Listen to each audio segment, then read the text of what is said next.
lampu gereja tua di Piahar terbakar. Basarnas tolong. Bapak Pastor. Allahu Akbar. Allahu Akbar.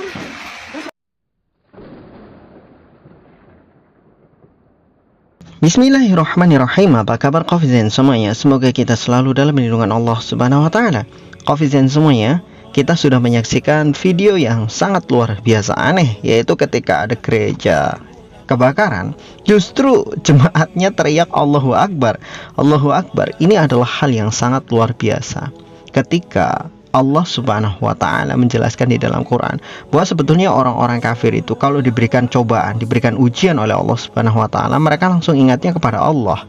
Tetapi ketika ujian dan cobaan itu sudah diangkat, mereka kembali lagi kepada Tuhan-Tuhan mereka. Itulah yang Allah Subhanahu wa taala jelaskan di dalam Quran. Artinya Allah Subhanahu wa taala menjelaskan tentang watak sifatnya orang kafir itu pasti selalu tepat. Kalau mereka terkena musibah, mereka teriak Tuhan, Tuhan, Tuhan, Tuhan, lupa dengan Tuhan yang mereka sembah. Tetapi ketika mereka itu sudah diangkat bebannya, sudah diangkat cobaannya, sudah diangkat ujiannya, mereka kembali lagi menyembah Tuhan-Tuhan batu mereka. Itu yang harus kita pahami. Qofizan semuanya, sebelum saya lanjutkan, saya ingin memberikan sebuah penjelasan bahwa Qof Media Channel sudah mencapai 40.000 subscriber. Saya ucapkan terima kasih yang sebesar-besarnya kepada antum semua yang telah berkontribusi dalam pengembangan channel ini. Yang perlu antum pahami adalah saya bukan siapa-siapa tanpa antum. Saya bukan siapa-siapa, channel ini bukan apa-apa tanpa dukungan antum. Dan kita akan kembali lagi untuk membahas hal-hal ilmiah, baik itu sejarah maupun ayat-ayat Quran ataupun fakta-fakta ilmiah yang akan kita bahas ke depannya. Untuk itu Qofizan semuanya, setelah 40.000 subscriber, saya memutuskan untuk mengganti nama Qof Media Ilmu ini menjadi Qohwah Coffee. Qohwah itu artinya kopi, coffee juga artinya kopi. Jadi saya menggunakan double Qof dan lambangnya tetap Qof meskipun dengan bentuk yang berbeda. Kenapa saya putuskan ini?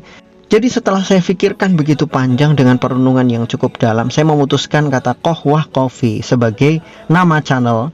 Karena memang kopi itu adalah minuman para ulama terdahulu. Saya berharap channel saya nantinya bisa memberikan ilmu-ilmu yang tidak antum dapatkan dari channel-channel yang lain. Saya berharap channel ini memberikan edukasi yang tidak bisa antum dapatkan dari channel-channel lain dengan pengetahuan yang cukup berbeda dari channel-channel lain menggunakan Quran dan hadis sebagai landasannya dan apa yang sudah ditentukan oleh para ulama sebagai referensinya. Itu yang saya harapkan. Maka konsepnya nanti akan saya coba ubah menjadi konsep yang lebih baru lagi, mengikuti hal-hal yang ada di sekitar kita, membantah orang kafir, menunjukkan fakta ilmiah terhadap Al-Quran dan juga keilmihan Islam. Itulah ciri khas Qof Media Channel dari dulu sampai saat ini, dan insya Allah akan tetap kita lanjutkan dengan berbagai macam referensi yang akan kita buat menjadi lebih baru. Qofizan semuanya, terima kasih atas semua dukungannya, dan saya berharap setelah mengganti nama menjadi Qohwah Coffee, kita akan menjadi lebih solid lagi untuk mendukung channel ini menjadi lebih baik.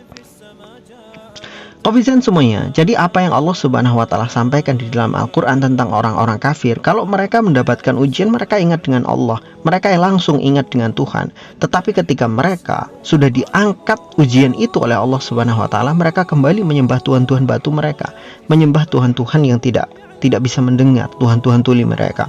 Itulah yang Allah Subhanahu wa taala sebutkan di dalam ayatnya. Dan kalau kita melihat faktanya, begitu terjadi banyak sekali video-video yang sekarang ditampilkan, itu menunjukkan fakta bahwa Al-Quran mengatakan sesuatu yang benar. Orang-orang kafir, mohon maaf, beberapa bulan yang lalu ada sebuah gempa yang terjadi di satu daerah di Indonesia. Pada saat itu ada seorang pendeta sedang ceramah, dan ketika dia ceramah terjadi gempa. Apa yang terjadi? Yang terjadi adalah jemaatnya teriak Allahu Akbar, Allahu Akbar. Bukan teringat Yesus, Yesus, enggak, malah justru Allahu Akbar. Sampai pendetanya sendiri tercengang. Dia sampai menghentikan pidatonya, dia melongo gitu. Ini apa-apaan gitu. Ini orang Kristen kok malah teriaknya Allahu Akbar. Sedangkan Allah adalah Tuhan yang disembah, yang diagungkan oleh umat Islam. Ini juga sama. Ketika terjadi kebakaran di gereja, gerejanya terbakar. Yang diucapkannya bukan Yesus yang agung, bukan. Tapi apa? Allahu Akbar, Allahu Akbar. Inilah yang luar biasanya. Maka Qofizan semuanya, umat Islam gak akan pernah lupa dengan Tuhan mereka. Ketika umat Islam diuji dengan ujian yang sangat berat, maka mereka pasti akan langsung ingat dengan Allah Subhanahu wa taala. Ucapan mereka adalah astagfirullah, Allahu akbar, la ilaha illallah, inna lillahi wa inna ilaihi rajiun. Yang semua itu merujuk kepada keagungan Allah Subhanahu wa taala. Umat Islam nggak akan pernah mungkin lupa dengan Tuhannya. Ketika diberikan ujian justru malah semakin kuat, malah semakin ingat dengan Allah Subhanahu wa taala. Inilah bedanya umat Islam. Sedangkan orang-orang kafir, mereka ketika diberikan ujian, mereka nggak ingat dengan Tuhannya. Mereka nyebutnya oh my god, oh my god, oh my god. Hei, Tuhanmu ki jenenge sopo kan gitu. Nama Tuhanmu siapa? Kadang mereka hanya menyebut oh Yesus. Itu hanya orang-orang yang sedikit sekali menyebutkan itu. Tetapi kebanyakan mereka ya oh my god, oh my god, oh my god. God kembali kepada Tuhan yang sebenar-benarnya, yaitu Allah Subhanahu wa taala. Maka benarlah Allah Subhanahu wa taala sampaikan, kalau mereka diberikan ujian, mereka langsung ingat kepada Tuhan yang benar, Tuhan yang menciptakan langit dan bumi, Tuhan yang memberikan rezeki, Tuhan yang memberikan keselamatan, Tuhan yang memberikan ujian itu sendiri. Tetapi ketika ujian itu sudah dicabut, mereka kembali lagi kepada Tuhan palsu mereka. Wallahu a'lam bishawab. Semoga bermanfaat.